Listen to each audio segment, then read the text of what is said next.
10th standard students இன்னைக்கு நம்ம என்ன பார்க்க போறோம் அப்படினா exercise 4.4ல sum number 9 given பாருங்க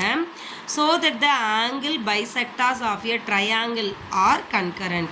ஒரு ட்ரையாங்கிளுக்கு இருக்கக்கூடிய இந்த மூணு ஆங்கிள்ஸ் இருக்கு இல்லைங்களா இதுக்கு நீங்க ஆங்கிள் பைசெக்டார்ஸ் வரைஞ்சீங்கன்னா கண்டிப்பா அந்த ஆங்கிள் பைசெக்டார்ஸ் எல்லாமே ஒரு பாயிண்ட் வழியா போகும் அப்படிங்கறத தான் ப்ரூவ் பண்ணனும் எல்லா ஆங்கிள் பைசெக்டார்ஸும் ஒன் பாயிண்ட் வழியா கிராஸ் பண்ணி போகுதுன்னா அதுக்கு பேர் தான் கன்கரண்ட் சரிங்களா ஸோ இப்போ என்ன பண்ண போகிறோம்னா இந்த ட்ரையாங்கிள் எடுத்துக்கிறோம் இந்த ட்ரையாங்கிளோட பைசெக்டார்ஸ் பார்த்தீங்கன்னா இப்போ ஏக்கு பைசெக்டார்னா அது டி பியோட bisector E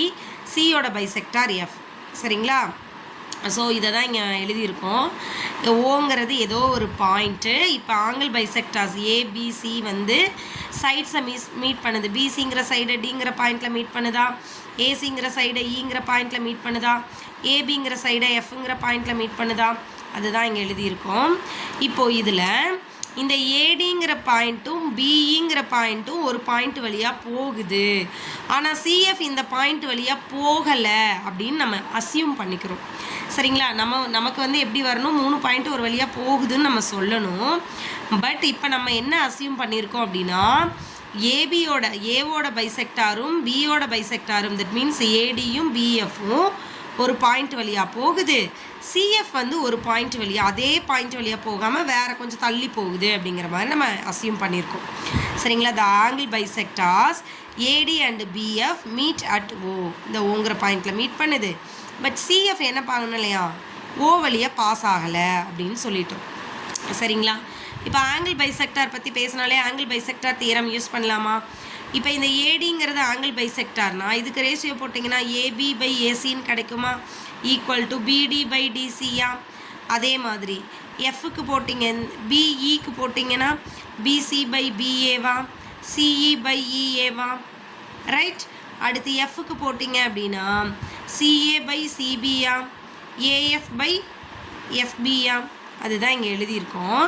AD is the angle bisector of AB by AC equal to BD by DC சரிங்களா பாருங்கள் AB by AC equal to BD by DC BE is the angle bisector of BC by AB equal to CE by EA PC by AE equal to CE by EA CF is the angle bisector of C. AC by CB equal to AE by FB. சரிங்களா இப்போ என்ன பண்ணுறோம் equation 1 2 3 மூணையும் multiply பண்ண போகிறோம் so அப்போ உங்களுக்கு என்ன கிடைக்கும் AB by AC into BC by AB into AC by BC right equal to அதே மாதிரி இந்த பக்கம் பார்த்தீங்கன்னா BD by DC into CE by EA into AF by FB கிடச்சிருச்சா இப்போ பாருங்கள் இதெல்லாம் கேன்சல் ஆகி ஆன்சர் ஒன்றுன்னு கிடைக்குமா இந்த AB AB AC AC BC BC இதெல்லாம் கேன்சல் ஆகி ஒன்றுன்னு கிடைக்குமா அப்போ BD by DC into CE by EA into AF by FB right இப்போது இந்த ஆன்சர் ஈக்குவல் டு 1 அப்படின்னு எங்கேயாவது படிச்சிருக்கீங்களா yes this is the சீவாஸ் theorem சீவாஸ் theorem படி இது எல்லாம் வந்து ஆன்சர் 1ன்னு வந்துருச்சுன்னா இந்த பாயிண்ட்ஸ் எல்லாமே கன்கரண்ட் அப்படின்னு மீனிங் ஆயிரும் அப்போ இது படி எல்லாமே என்ன ஆயிடுச்சு கன்கரண்ட்னு வந்துருச்சா அவ்வளோதான் நம்மளோட விஷயம் சரிங்களா அப்போ நம்ம எடுத்துக்கிட்ட அசம்சன் தப்பு இது எல்லாமே கன்கரண்ட் சரிங்களா இதுதானே ப்ரூவ் பண்ண சொன்னாங்க ப்ரூவ் பண்ணிட்டோமா தட்ஸ் ஆல் தேங்க்யூ ஸ்டூடெண்ட்ஸ்